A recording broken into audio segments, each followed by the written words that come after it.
La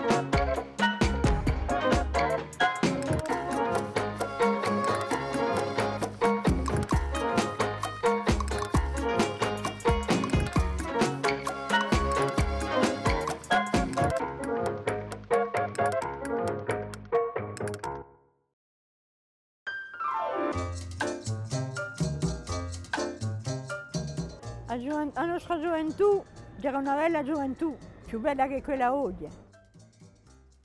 Oggi addirittura internet, ordinatori, giungono in casa, si giocano delle camere, chute si sente più nulla e voilà il progresso oggi. Ma più bella vita era più bella vita di Nanzu. Discutavamo anche i vecchi, ci raccontavano le storie, dopo la sera avevamo paura.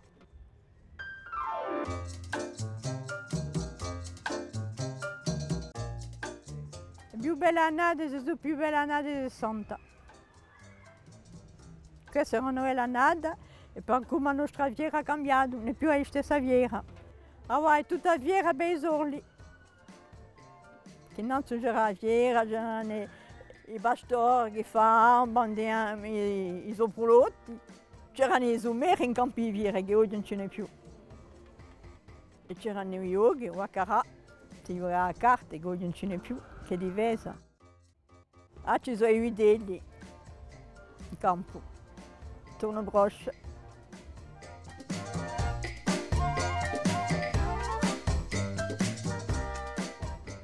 Io regretto non la corsa che prima, era una bella corsa, che era bella la vita la corsa che prima. Più bella andavamo a lavare al fiume, di quando ci sortivano gli olandesi, quando lavavamo i panni, quando andiamo parlavamo un tableau.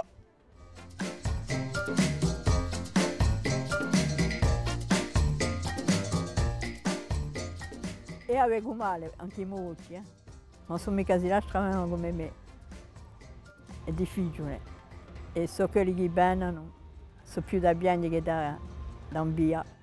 Guardate oggi quando li partono in facoltà, pitture, hanno tutti ciò che li volano, i parenti mettono i soldi in borsa, l'hanno, ma io intanto lavoro, non ho mica trovato lavoro che li hanno, che storie che l'hanno fatto. Non ho mica trovato, cioè parto straniero.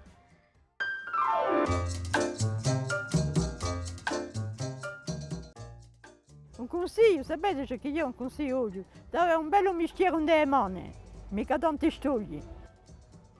Se avete un bello mestiere nelle mani, allora un mestiere nelle mani, mi ci deve i soldi, la vivo io, mica tutti questi avvocati, questi autori e tutti questi ingegneri. E così se ci sono lavorare le mani, i nostri paesi, ci sarebbe appena più di mondo.